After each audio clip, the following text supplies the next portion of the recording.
ঘোরাবাদের দল আসবে, কালো পতাকা বাহিনী আসবে, হিন্দুত্ববাদীদের মস্তকগুলো, তখ্তগুলো লন্ড ভন্ড করবে, চূর্ণ বিচূর্ণ করে সেই ঘোরাবাদের দল কালো পতাকা নিয়ে বাইতুল মাকদিসের দিকে, ফিলিস্তিনের দিকে রওনা হবে ইনশাআল্লাহ। ঘোরাবাদের সাথে থাকতে রাজি আছেন তো ইনশাআল্লাহ? আল্লাহ রাসূল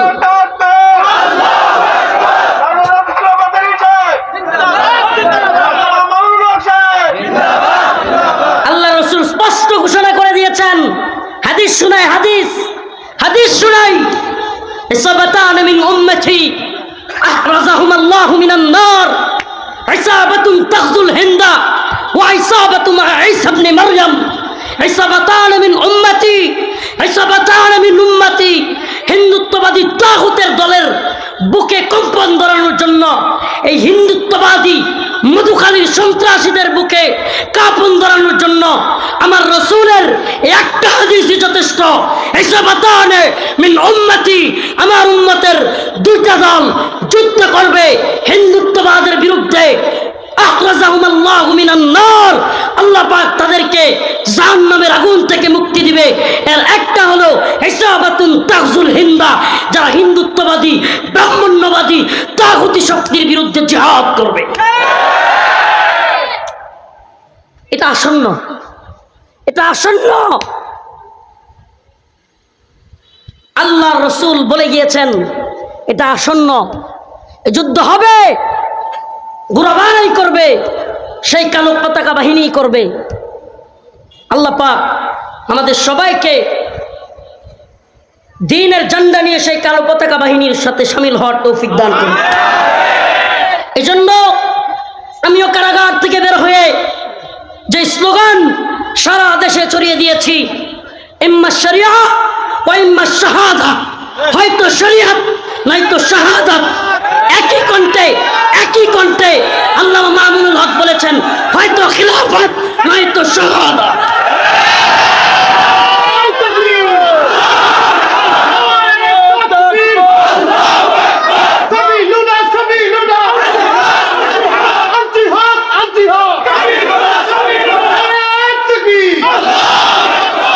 আমাদের কণ্ঠে এখন থেকে একই আওয়াজ বাজবে ইনশাআল্লাহ, একই আওয়াজ। আমি বের হয়ে যা বলছি, ইম্মা শরিয়া ওয়া ইম্মা শাহাদা, হয়তো শরীয়ত নয়তো একই কথা আল্লামা মামুনুল হকের কণ্ঠে, হয়তো খিলাফত নয়তো শাহাদা। আরে আমাদেরকে মেরে ফেলা যাবে, কিন্তু এই আওয়াজ যখন কোটি কোটি মুমিনের অন্তরে বাজবে, থামাবার কোনো শক্তি নেই। نحمده ونستعينه ونستغفره ونؤمن به ونتوكل عليه ونعوذ بالله من شرور أنفسنا ومن سيئات أعمالنا من يهده الله فلا مضل له ومن يضلل فلا هادي له ونشهد أن لا إله إلا الله وحده لا شريك له ونشهد أن سيدنا ومولانا محمدا عبده ورسوله أما بعد فقد قال الله تبارك وتعالى في كلامه المجيد وفرقانه الحميد. أعوذ بالله من الشيطان الرجيم. بسم الله الرحمن الرحيم. أم حسبتم أن تتركوا ولما يعلم الله الذين جاهدوا منكم ولم يتخذوا من دون الله ولا رسوله ولا المؤمنين وليجة والله خبير بما تعملون. صدق الله مولانا العظيم وصدق رسوله النبي الكريم ونحن على ذلك من الشاهدين والشاكرين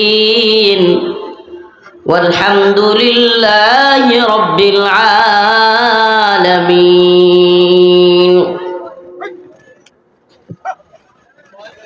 তাতুয়াকান্দি বাইতুল আমান কেন্দ্রীয় জামে মসজিদ যুব সমাজের উদ্যোগে আয়োজিত আজকের এই 19তম বার্ষিক ইসলামী মহাসম্মেলনের সম্মানিত সভাপতি, সম্মানিত উলামায়ে কেরাম, মুরব্বিয়ানে আযম, প্রিয় যুবক ভাইরা, আচ্ছা এই লাইটগুলো অফ করে দেন, এই দুইটা লাইট অফ করে দেন, না হলে ওয়াজ করা সম্ভব না, যেইভাবে পোকামাকড় আক্রমণ করতেছে। এই দুইটা লাইট অফ করে দেন, কোনো সমস্যা নেই, একটু আলো কম হোক। হ্যাঁ, এটা অফ করে দেন, একটু আলো কম থাকুক।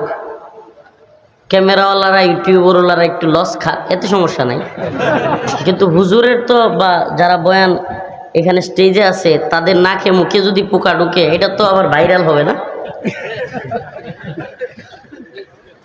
এই ভাইরাল রোগে যেগুলোরে পাইছে, এটা একটা কঠিন রোগ এই জামানায়। এই আস্তে ঠিক কোন, যেগুলো ঠিক কইছে এগুলোর মধ্যে ওই রোগ আছে। আসতেছেন ভাই, কোন জামানায় এসে পড়লাম? এত সমস্যা যে এই জামানায় তাকওয়া দিয়া আর সম্মানিত হওয়ার মাপকাঠি মানুষ যাচাই করে না।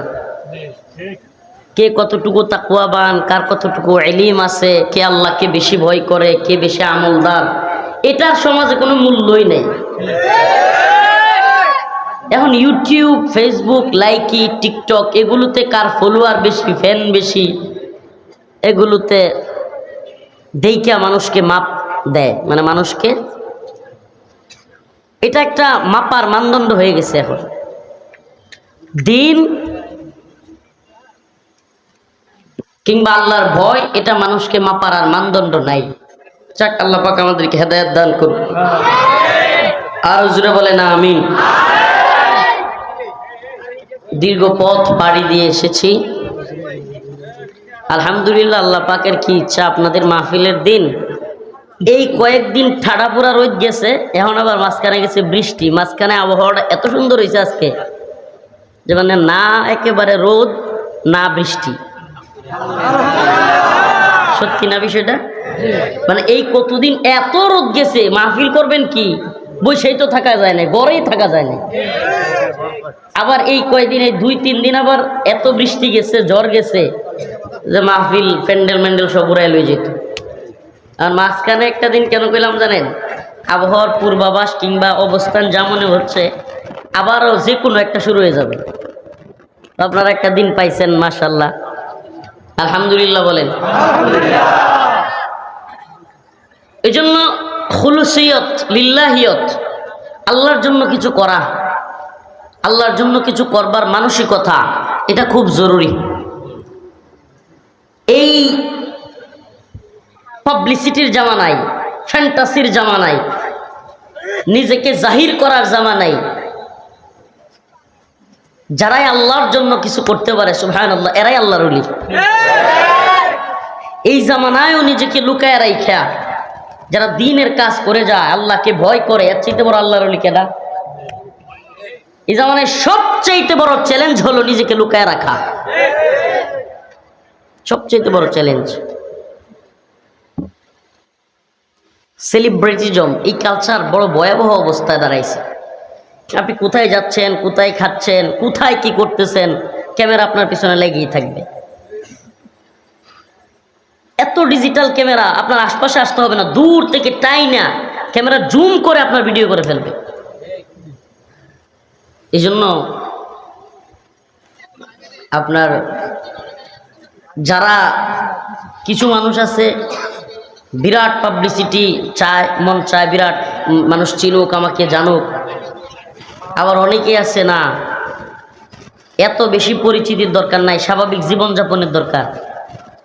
এটা আপনারা মানে আমি বুঝাইলেও হয়তো বুঝবেন না। খ্যাতির বিড়ম্বনা কি ভয়াবহ, এটা এখন বুঝাইতে পারবো না। মনে করেন আমাদের দেশের একজন পরিচিত বক্তা, উনি হেলিকপ্টার থেকে নামছে, শো মানে মুসাফা করতে গেছে, তো এই বেচারা হাত সরাইয়া দিছে, এটা নিয়ে খুব চলছে, অহংকারী এই সেই, শুনেন নাই? আচ্ছা মনে করেন এই মাহফিলে যে মানুষগুলো আছে সবাই যদি আমার সাথে মুসাফা করতেছে, আসলে এটা সম্ভব? বাস্তবে হাকিকত কি, আল্লাহ মাফ করুক, সবাই মুসাফা করতে চায় কিনা? নাইলে কিন্তু আমার মাহফিলে আইতো না। তা আইসে কেন? মোহাব্বত করে, দেখতে হইলেও আসছে। তো যেটা সম্ভব না এটা যদি করতে চায় তাহলে এটা কি সম্ভব? একজন ক্রিকেটারের ভিডিও নিউজ এটা খুব প্রচার হচ্ছে, এরপরে বক্তাদেরও মাঝে মাঝে একজন বক্তা সাহেব, নাম বলেই ফেলে, হাফিজুর রহমান সিদ্দিকী, ওনার একটা ভিডিও দেখলাম যে উনি কেন হাত সরাই দিছে, হাই রে ওনারা নিয়ে যেমন চাইতা। আসলে কি হেলিকপ্টার থেকে নেমে এই সময় সবার সাথে মুসাফা করা ওনার পক্ষে সম্ভব ছিল? তো হাত ছড়াই দিবে, এটাই তো স্বাভাবিক। এই জন্য আমরা এই জামানায়, ট্রলিং এর জামানা, এটা মানে প্রবলেমটা কোথায় জানেন? আমি অপ্রাসঙ্গিক যদিও কথাটা বলতেছি, এটা আমার আলোচনার বিষয়ও না, কিন্তু এত কঠিন হয়েছে যে একটা মানুষ মনে করেন, আমি যে আমার পাশে আছে এই লোকটা, এমন অনেক লোক আছে যে হুজুরের জুতাগুলো নিয়ে যায়, একটু হুজুরের দৈরে উঠায় দিয়ে একটু হুজুরে আমার ঘরে নিয়ে খাওয়ায়, এত মহাব্বত। এই লোকটাই ফেসবুকে গালি মারে। মানে প্রবলেমটা কোথায়? মানে সামনে থাকলে যে একটা শ্রদ্ধা বা সামনে থাকলে মহাব্বত বা যেটা থাকে, ফেসবুকে যেন মানে এখানে গালি দিলে, এখানে ট্রল করলে, এখানে কাউকে নিয়ে মজা করলে যেন কোনো গুনাহ নাই। মানে বিষয়টা এমন হয়েছে ইউটিউব ফেসবুকের জামানায়, ট্রলিংটা যে যত ভালো পারে তারে আরো বেশি মানুষ সাপোর্ট করে। ট্রল ট্রল ট্রল বুঝুন তো, মানে একজন মানুষকে ছোট করা, হ্যায় করা বা তুচ্ছতাচ্ছিল্য করা, এটাকে যে যত ভালো করে পারে খুচা দিতে পারে, অথচ এটা কি গুনাহের কাজ কিনা? আল্লাহ পাক আমাদের এগুলো থেকে হেদায়েত দান করুক, বলে না আমিন। আমি আয়াত কারীমা তিলাওয়াত করেছি, সূরাতুত তাওবার 16 নম্বর আয়াত। أم حسبتم أن تتركوا ولما يعلم الله الذين جاهدوا منكم ولم يتخذوا من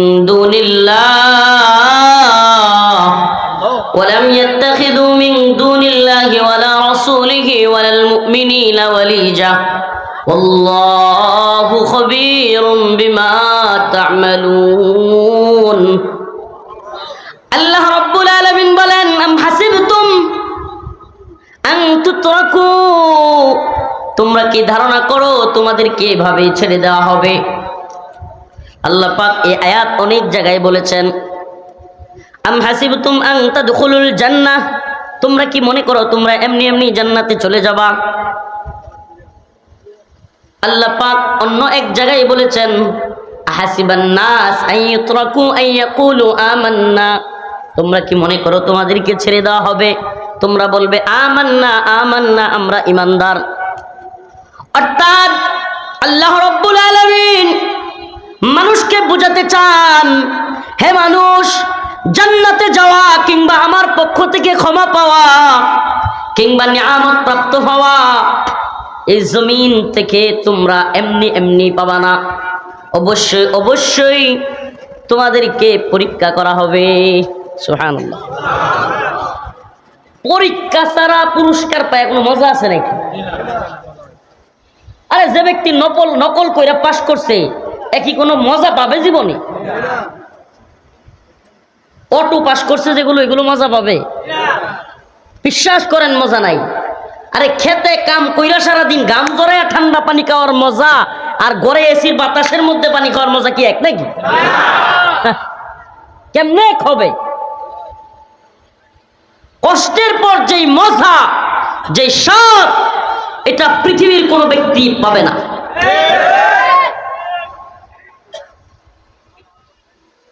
কারাগারের দীর্ঘ নির্যাতনের পর বাহির হয়ে মানুষের ভালোবাসা পাওয়ার মজা যারা যায় না এরা বুঝবে কিভাবে? দেখেন না, যাদেরকে লাঞ্ছিত করবার চায় লাঞ্ছিত করতে পারছে নাকি আল্লাহ ইজ্জত বাড়ায় দিছে? এই মন থেকে কইেন, সত্যি কইেন, ইজ্জত কমছে না বাড়ছে? وتعز من تشاء وتذل من تشاء বিয়াদিকাল খায়র ইন্নাকা আলা কুল্লি শাইইন কাদির। ইজ্জতের মালিক কে? লাঞ্ছিত করার মালিক কে? সব কিছুর মালিক কে? সেই রব্বুল আলামিন বলেন আম হাসিবতুম আন তুতরাকু, তোমরা কি মনে করো তোমাদেরকে ছেড়ে দেওয়া হবে? ওয়ালাম্মা ইয়ালামিল্লাহুল্লাযীনা জাহাদু মিনকুম, আল্লাহ পাক জানবেন না, দেখবেন না, পরীক্ষা করবেন না তোমাদের মধ্যে কারা জাহাদু মিনকুম, আল্লাহ পাকের পথে জিহাদ করেছো, এটা কি আল্লাহ পাক জানবে না? আজকের আমার আলোচনার বিষয়ে এগুলো কয়েকটা বিষয়। এক, আল্লাহ পাক বলেছেন তোমাদের মধ্য থেকে কারা জিহাদ করেছে এটা আমি পরীক্ষা করব। সুবহানাল্লাহ। জিহাদ কি? আজাইরা ব্যাখ্যা করলে লাভ নাই।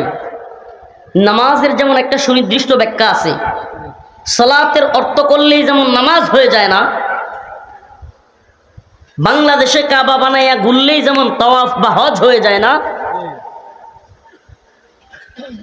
1 ঘন্টা 2 ঘন্টা খাওয়া থেকে বিরত থাকলেই যেমন রোজা হয়ে যায় না, হয়ে যায়।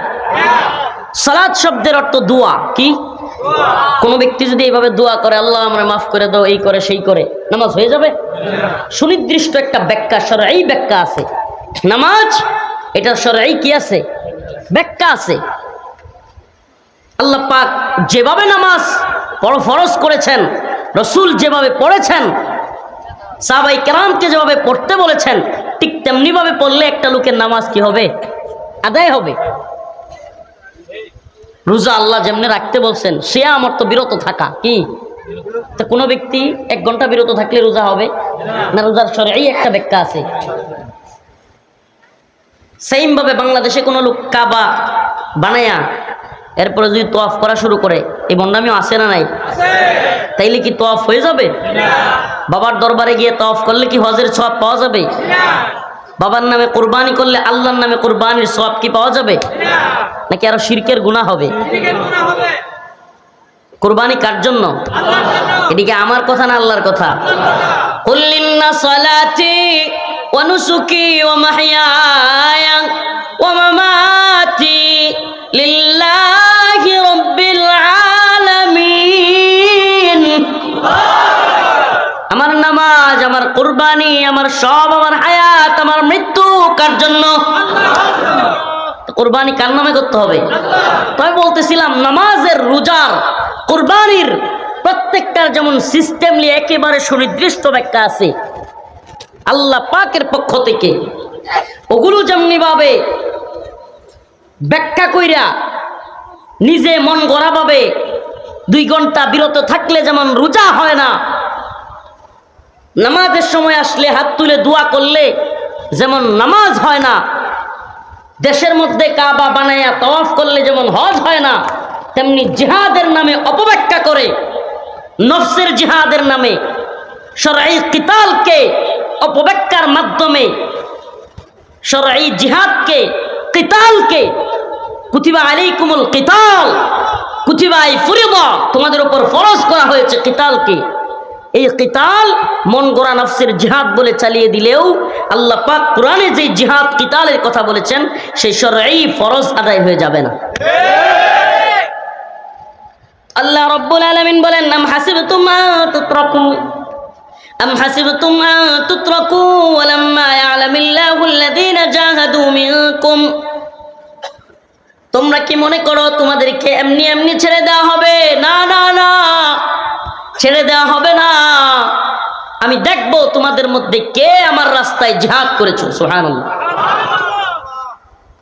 আসলে জিহাদ শুধু আমি বললাম বা অমুক হুজুরে বলল, বিষয়টা এমন নয়, বরং রাসূল হাদিসের মধ্যে বলেছেন জিহাদ করার মানসিকতা নাই, দ্বীনের জন্য শাহাদাতের তামান্না নাই, এ ব্যক্তি যদি এই অবস্থায় মৃত্যুবরণ করে নিফাকের মৃত্যুবরণ করলো। এই নাউজুবিল্লাহ দিয়ে আসতে কয়, আপনি মনে হয় বুঝেন নাই, না আমি বুঝাইতে পারি নাই। মানে কোনো ব্যক্তি আল্লাহ রাস্তায় জিহাদের চিন্তাও করলো না, জিহাদের ফিকিরও করলো না, জিহাদে যাওয়ার কোনো নিয়ত করলো না, এমন অবস্থায় মৃত্যুবরণ করলে তার মৃত্যুটা হবে মুনাফিকের মৃত্যু। আমার কথা না, রাসূলের কথা। মাম্মাতা ওয়ালাম ইয়াগজু ওয়ালাম ইউহাদ্দিস নাফসাহু বিগজবিন মাতা আলা শুবাতিন মিনান নিফাক। রাসূল বলেন, মাম্মাতা, যে মৃত্যুবরণ করেছে, ওয়ালাম ইয়াগজু, অথচ জিহাদ করে নাই, জিহাদ যায় নাই। মাম্মাতা ওয়ালাম ইয়াগজু ওয়ালাম ইউহাদ্দিস নাফসাহু বিগজবিন মাতা আলা শুবাতিন মিনান নিফাক।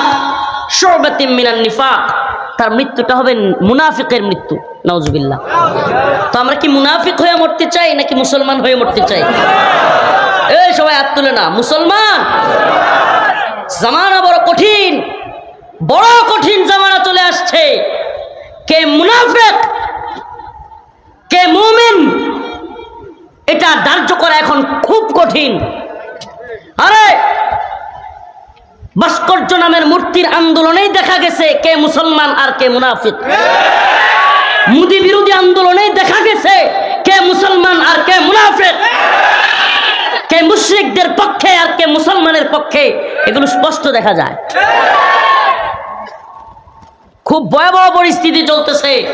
ও প্রিয় উম্মাহ, ঠিক বলা আর মাহফিলে এসে স্লোগান দেয়া এ পর্যন্তই যদি তোমাদের কাজ সীমাবদ্ধ হয়, অচিরেই মধুখালীর মতো, ফরিদপুরের মতো মায়ের খাওয়ার জন্য রেডি হও। আস্তে, ঠিক বলার জন্য বলি নাই, আবারও বলতেছি, এই ঠিক বলা এবং প্যান্ডেলে আসা আর এই জায়গায় তোমার আমার জজবাটাকে সীমাবদ্ধ রাখা, আর বাহিরে কি হচ্ছে আমার খবর নাই।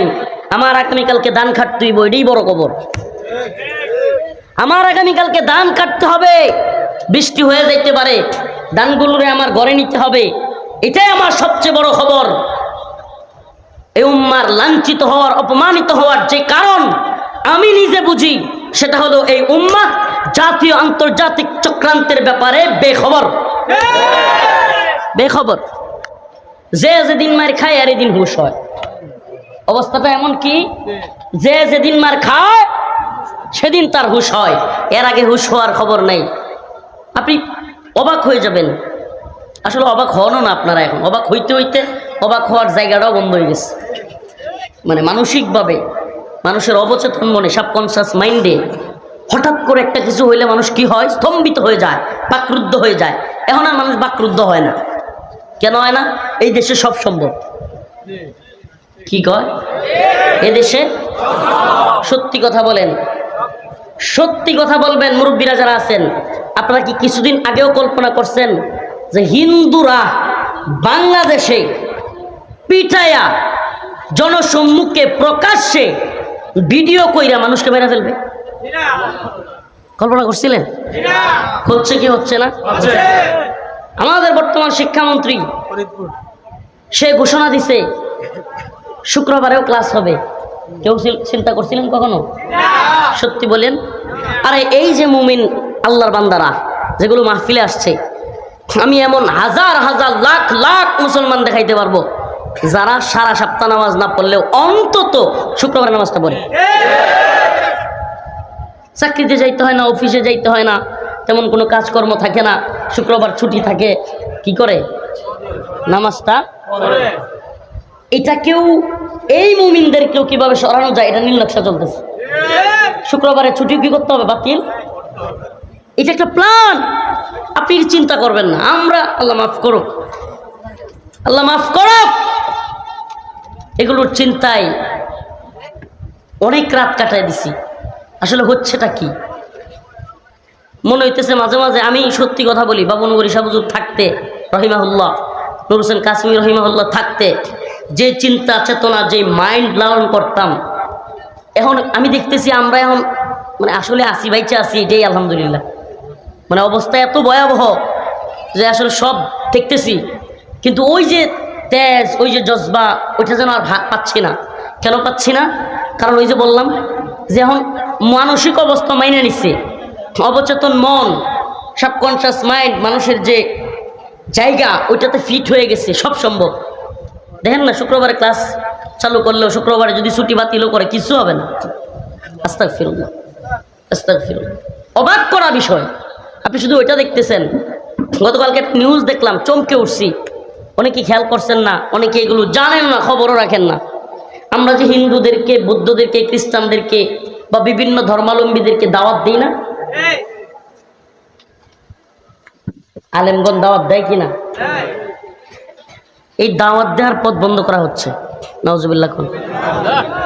হঠাৎ করে শুনলেন নিউজ ইসকনের যারা প্রধান কিংবা সনাতন ধর্মের যারা এদেশের লিডার, এরা সহ অনেকেই পত্রিকায় রিপোর্ট আসছে যে এই সমস্ত ব্যক্তি যারা নাকি মুসলমান বানাচ্ছে, এরা নাকি টাকার বিনিময়ে, তারপরে গরিব দেখা, অজ্ঞ লোক দেখা, ভিন্ন ধর্ম লোকদেরকে, সংখ্যালঘুদেরকে মুসলমান বানায় ফেলতেছে।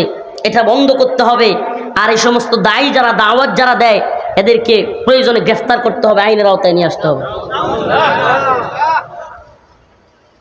ভাই, এবার তো অন্তত বিবেকটা খুলেন, এবার তো অন্তত জাগনা হন। এই সজাগ থেকে ঘুমানোর ভাব ধরলে আর কতদিন দেখবেন এভাবে? এই ঠিক বলার দরকার নাই, শুধু একটু বোঝার দরকার কি কঠিন পরিস্থিতি, কি কঠিন পরিস্থিতি মুসলমানদের।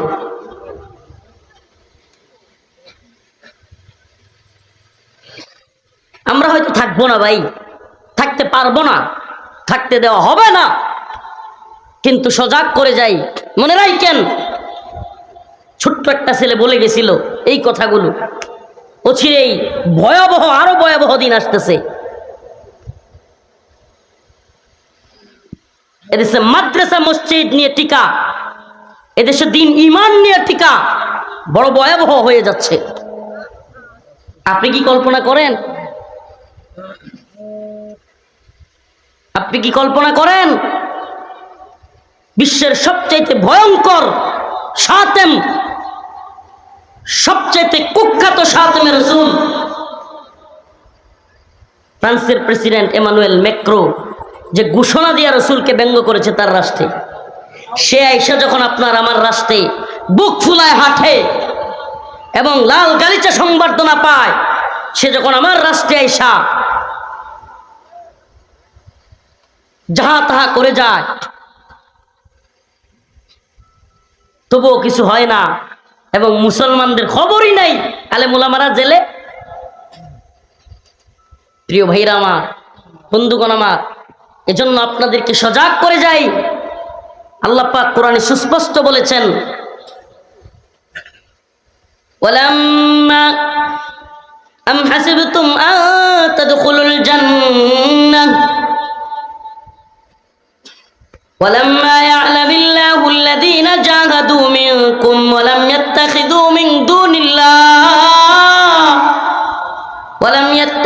মিন দুনিল্লাহি ওয়ালা রাসূলিক। আল্লাহ পাক সুস্পষ্ট নিষেধ করেছেন, ওয়ালাম ইয়াত্তাখিযু মিন দুনিল্লাহি ওয়ালা রাসূলি ওয়ালাল মুমিনিনা ওয়ালিজা। তোমরা আল্লাহ এবং তার রাসূল এবং মুমিনদেরকে ব্যতীত অন্য কাউকে, কোন কাফের মুশরিককে অন্তরঙ্গ বন্ধু বানায় না। এটা কার কথা?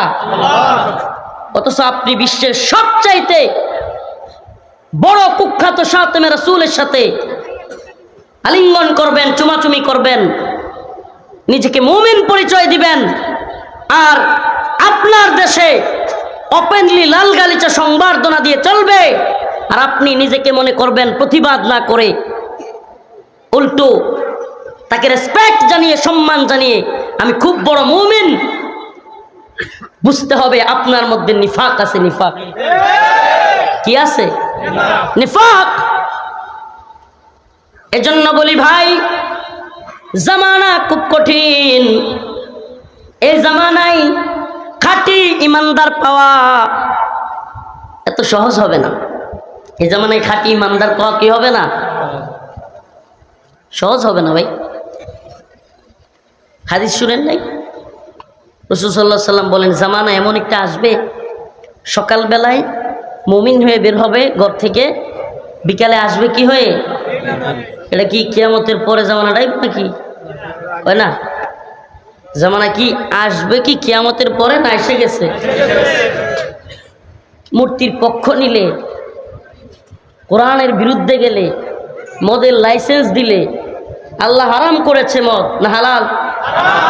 মদের হালাল করলে, সুদকে আল্লাহ পাক হারাম করছে না হালাল? এগুলো আমরা কোরআনের আয়াতকে দলিল দিয়ে বলতে হয় না, সাধারণ মানুষও জানে। সুদ কি? মদ কি? পতিতালয় কি? তো এগুলো সব আপনার আমার রাষ্ট্রে হালাল, বৈধ, রাষ্ট্রীয় লাইসেন্স আছে। আপনি বলেন এটা কি ঈমান নাকি নিফাক? কথা বলেন, কি হচ্ছে? দলিল তো আপনারাই দিচ্ছেন, কত ভয়াবহতার দিকে যাচ্ছে। তো এমন জামানায় খাঁটি মুমিন কয়জন? আরে ভাই, মোদি বিরোধী আন্দোলন আর মূর্তির ইস্যু আসলেই যদি এই অবস্থা হয়, দলে দলে লোক ওই দলে চলে যায়, তাইলে না জানি দাজ্জাল আসলে কি অবস্থা হবে? কথা কয় না? মূর্তির বিরুদ্ধে আলেমরা দাঁড়াইলেই, আলেমদেরকে যারা গালি দেয়, মোদির বিরুদ্ধে দাঁড়াইলে যারা আলেমদেরকে গালি দেয়, জেলে ভরে ফেলে, তাহলে দাজ্জাল আসলে না জানি কোন পক্ষে যাবে? কথা কয় না কে? বাদাল ইসলামু গরীবান ওয়া সাউদু কামা বাদা ফাতুবা লিল গুরবা।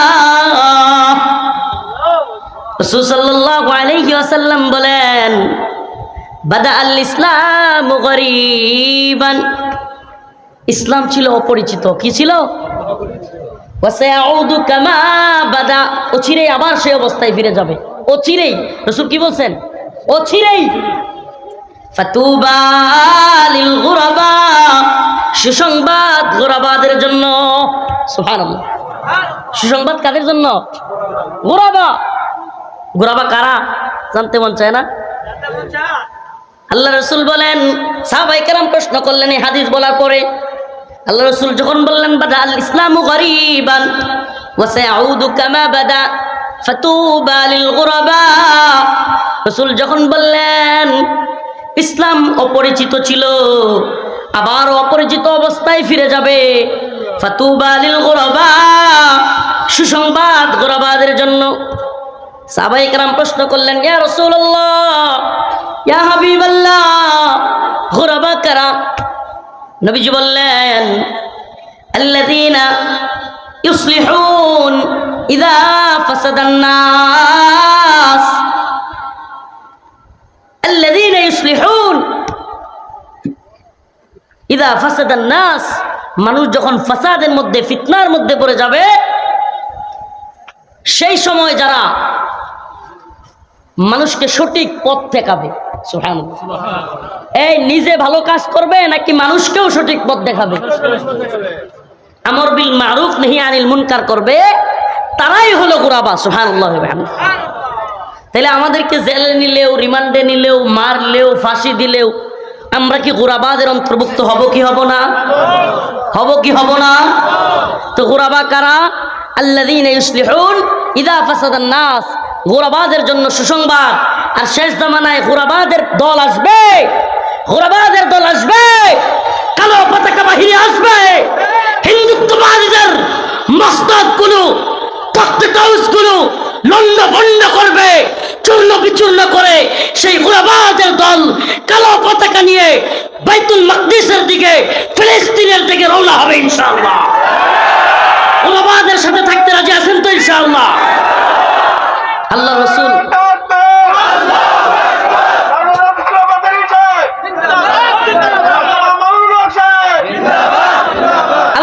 স্পষ্ট ঘোষণা করে দিয়েছেন।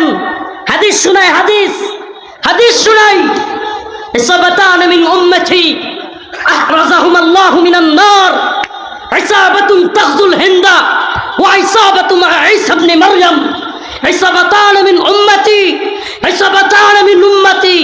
হিন্দুত্ববাদী তাগুতের দলের বুকে কম্পন ধরানোর জন্য, এই হিন্দুত্ববাদী মধুখালীর সন্ত্রাসীদের বুকে কাঁপন ধরানোর জন্য আমার রাসূলের একটা হাদিসই যথেষ্ট।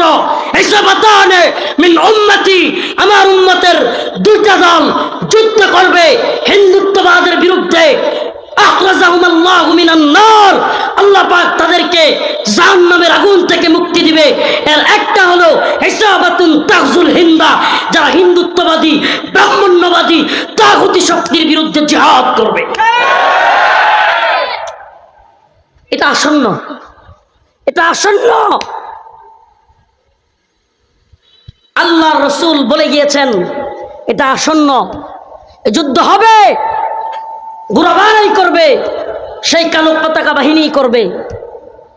আল্লাহ পাক আমাদের সবাইকে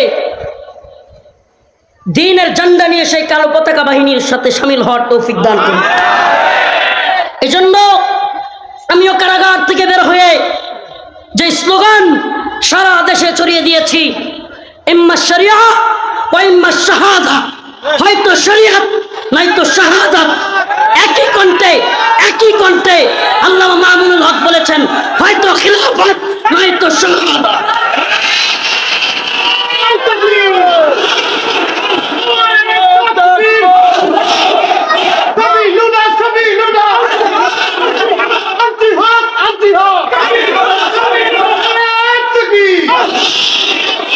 আমাদের কণ্ঠে এখন থেকে একই আওয়াজ বাজবে ইনশাআল্লাহ, একই আওয়াজ। আমি বের হয়ে যা বলছি, ইম্মা শরিয়া ওয়া ইম্মা শাহাদা, হয়তো শরীয়ত নয়তো একই কথা আল্লামা মামুনুল হকের কণ্ঠে, হয়তো খিলাফত নয়তো শাহাদাত। আরে আমাদেরকে মেরে ফেলা যাবে, কিন্তু এই আওয়াজ যখন কোটি কোটি মুমিনের অন্তরে বাজবে, থামাবার কোনো শক্তি নেই। আল্লাহ পাক আমাদের সবাইকে আল্লাহর দ্বীনের জন্য শাহাদাতের নজরানা পেশ করার তৌফিক দান করুন। ওয়া আখিরু দাওয়ানা আনিল হামদুলিল্লাহি রাব্বিল আলামিন। আসসালামু আলাইকুম ওয়া রাহমাতুল্লাহি ওয়া বারাকাতুহু। আলহামদুলিল্লাহি আর রাহমানির রহিম মালিকি ইয়াউমিদ্দিন ইয়্যাকা না'বুদু ওয়া ইয়্যাকা নাস্তাঈন। اللهم ارزقنا شهادة في سبيلك، اللهم ارزقنا شهادة في سبيلك، اللهم ارزقنا شهادة في سبيلك، اللهم انصر الإسلام والمسلمين، اللهم انصر الإسلام والمسلمين، اللهم انصر الإسلام والمسلمين। اے اللہ ফিলিস্তিনের মুসলমানদেরকে হেফাজত করো, اے اللہ ফিলিস্তিনের মুজাহিদদেরকে কবুল করো, اے اللہ মুসলিম উম্মার মুজাহিদদের দলে আমাদেরকেও শামিল করো। আল্লাহ আমাদেরকে মাফ করে দাও। আল্লাহুম্মা ইগফিরলি যামবি, আল্লাহুম্মা ইগফিরলি যামবি, আল্লাহুম্মা ইন্নী আসআলুকাল হুদা ওয়াত তুকা ওয়াল আফাফা ওয়াল গিনা। আল্লাহুম্মা ইয়া আল্লাহ ইয়া আরহামার রাহিমিন, ইয়া আকরামাল আকরামিন, ইয়া আজিজ, ইয়া জব্বার, ইয়া রহিম, ইয়া রহমান, ইয়া গফুর, ইয়া গফফার। ইয়া আল্লাহ আমাদের বিরুদ্ধে দেশীয় আন্তর্জাতিক চক্রান্ত চলছে, আল্লাহ আলেমদেরকে আপনি হেফাজত করেন। আল্লাহ শেখ জসিমউদ্দিন রহমানী সহ আরো যে সমস্ত আলেমগণ গ্রেফতার আছে তাদেরকে মুক্তির ব্যবস্থা করে দেন আল্লাহ রব্বুল আলামিন। আল্লাহ আল্লাহ কাশ্মীর, আরাকান, উইগুর, আল্লাহ মাকি, সোমালিয়া সহ গোটা মুসলিম ভূখণ্ডের নির্যাতিত নিপীড়িত মুসলিম উম্মাকে আপনি হেফাজত করেন আল্লাহ। আল্লাহ আপনি ছাড়া আমাদের কেউ নেই, আপনি ছাড়া আমাদের কেউ নেই। আল্লাহ আমরা আপনাকেই ভালোবাসি, আল্লাহ আমরা আপনার প্রতি চলি। আল্লাহ আল্লাহ আপনি আমাদের মাফ করে দেন। আল্লাহ এই মাদ্রাসাকে, এই মসজিদকে কবুল করেন। আল্লাহ এই মাহফিলকে কবুল করেন। আল্লাহ এলাকাবাসীকে মাফ করে দেন। আল্লাহ আমরা যারা হাত তুলেছি, তাদের বাবা নেই, মা নেই, তাদের বাবা মার কবরকে জান্নাতের বাগান বানায়া দেন। আল্লাহ আল্লাহ কবরস্থান আছে আল্লাহ, আল্লাহ কবরবাসীদেরকে আপনি মাফ করে দেন। আল্লাহ আমার আব্বা নেই, আমার আব্বার কবরকে জান্নাতের বাগান বানায়া দেন। আরো যাদের বাবা নেই, মা নাই, তাদের কবরকেও জান্নাতের বাগান বানায়া দেন। আল্লাহ আল্লাহ এই ভূখণ্ডকে ইসলামের জন্য, দ্বীনের জন্য কবুল করেন। আল্লাহ দ্বীনের ঝান্ডা নিয়ে এগিয়ে যাওয়ার তৌফিক দান করেন। সুবহানা রাব্বিকা রাব্বিল ইজ্জাতি আম্মা ইয়াসিফুন, সালামুন আলাল মুরসালিন, আলহামদুলিল্লাহ। আপনাদেরকে অনুরোধ করি ভাই, রাস্তাটা ক্লিয়ার